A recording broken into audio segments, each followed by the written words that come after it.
This is Democracy Now!, democracynow.org. I'm Amy Goodman. We look now at how the crackdown on asylum seekers and immigrants under the Trump administration is targeting labor activists, including the beloved immigrant farm worker organizer Alfredo Juarez, also known as Lelo. Supporters say he was kidnapped when agents with ICE, Immigration and Customs Enforcement, stopped him on a rural road as he drove his girlfriend to her job on a tulip bulb farm early in the morning of March 25th. When he asked for a warrant, the agents reportedly broke his car window and handcuffed him. Lelo is now jailed at the privately run Northwest Detention Center in Tacoma, where hundreds have rallied to call for his release. He picks strawberries for a living. Democracy Now! Spoke to Lelo in 2016 when he was a 16-year-old farm worker in Burlington, Washington. One of the challenges that comes in during summer was that sometimes I have to leave school early. I don't get to finish school. Well, I remember that one day, I think it was a Sunday, that when we were picking strawberry, it was rainy, and then it was super cold, the wind and stuff like that, and I was kind of feeling a little sick. It was around 12, and I wanted to go home. So I asked my mom, and then she said if I not feeling well, we should go home.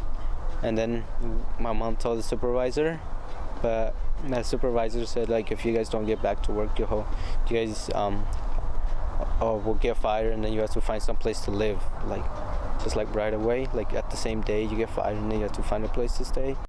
So that was Alfredo Lelo Juarez in Democracy Now! In 2016, when he was 16 years old. In 2013, he helped found Familias Unidas por la Justicia, an independent farm workers union in Washington state, with his friend Edgar Franks, who's joining us in a minute. Edgar recorded this more recent video of Lelo in a strawberry field. Just try your best. This is how they want it. Yeah, so usually you have your bucket, you throw it in, you grab another one, another little plant. Right here, you grab this one, just finish it. Grab another one, and that's how you go. Nice. Today, Lelo has a hearing in his case.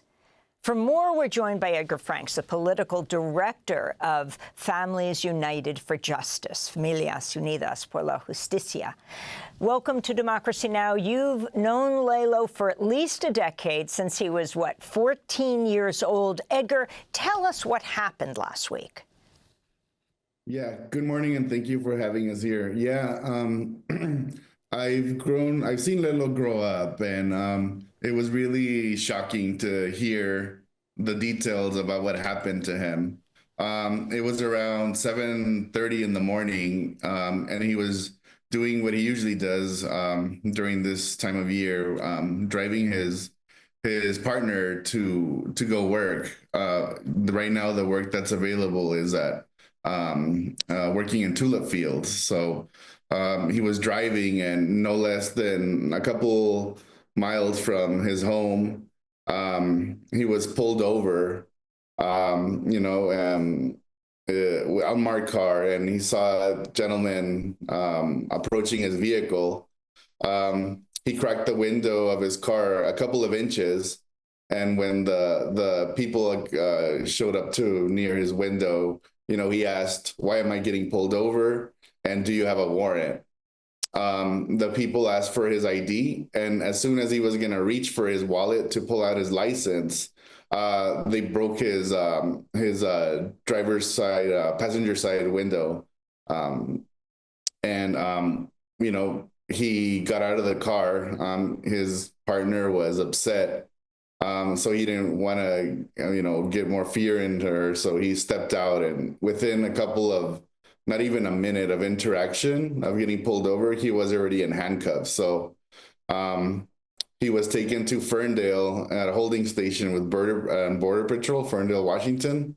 And a couple of hours later, he was transferred to Tacoma and the Northwest Detention Center. So, he's been there ever since. So we're hopefully, can do something to get him out. And talk about the significance of this hearing today. What's being demanded? Yes. So ICE had a statement that they said that Alfredo had a deportation order since March 2018, which Lelo had never, got a letter or a call. He never had mentioned it to us ever. He's a pretty honest person. So if there was something like that, he would definitely have shown up to his court date. But today, his lawyers, his immigration lawyers, are going to go and present a motion to see if they can reopen his case and fight the deportation removal. I believe a couple of days ago, he was already in line to get on an airplane to be deported back to Mexico. And when he was in line, he was actually pulled out by agents and said that his lawyers already had filed or had seeked a hearing with the judge, and today's that day. We don't know what time today, this Friday, but it's a very emotional, very tense day because whatever the judge says, it has a lot to do with his case, and he's committed to fight this case, and hopefully he gets freed. And can you also talk about, he's not only Mexican, he's indigenous, he's Mixteco.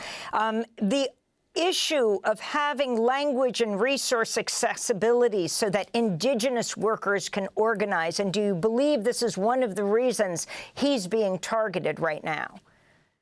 We believe so. We believe that the reason of his detainment was because of how politically active he was in bettering the lives of not only of farm workers, immigrants, but especially the Mixteco community that he comes from.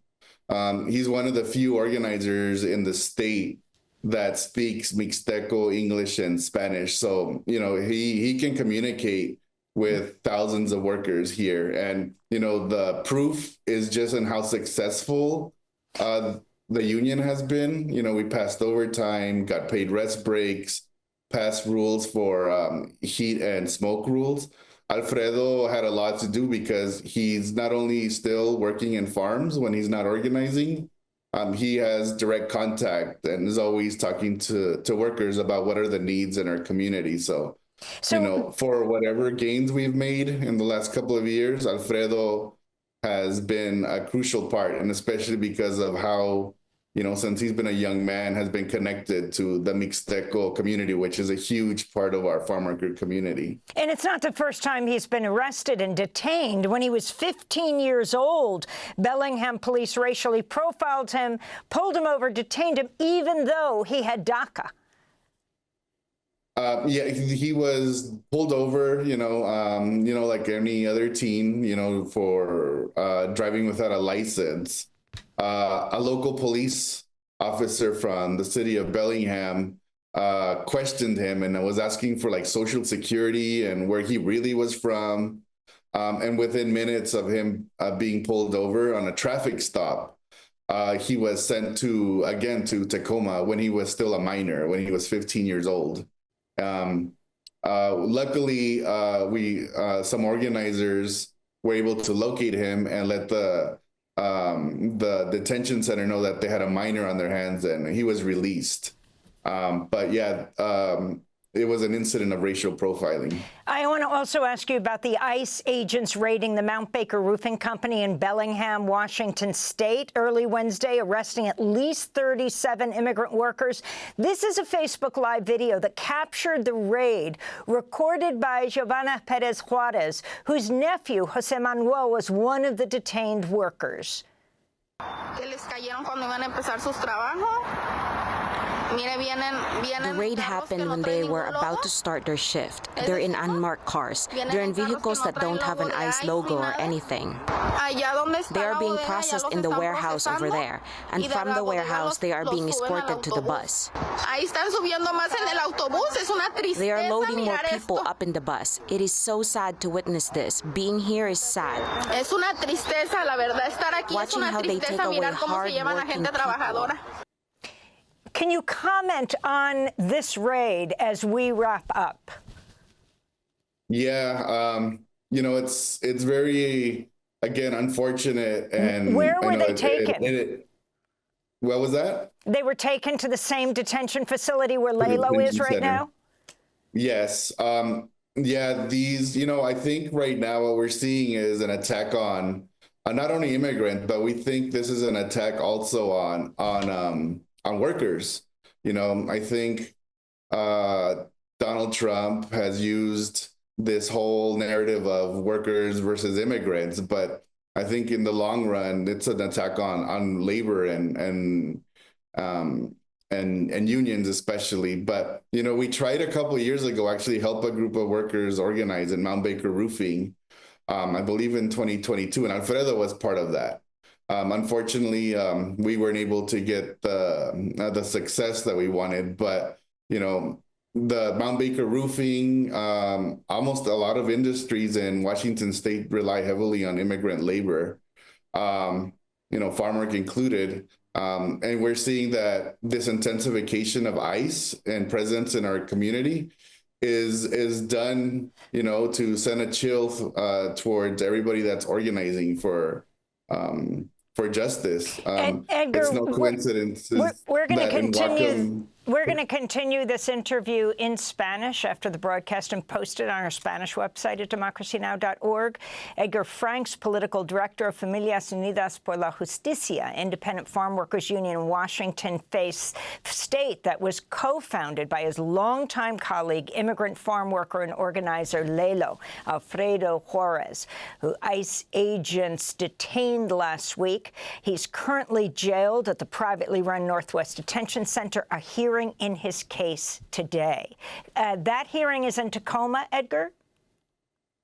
Yeah, it's in Tacoma. And we'll tell people what happens over the weekend.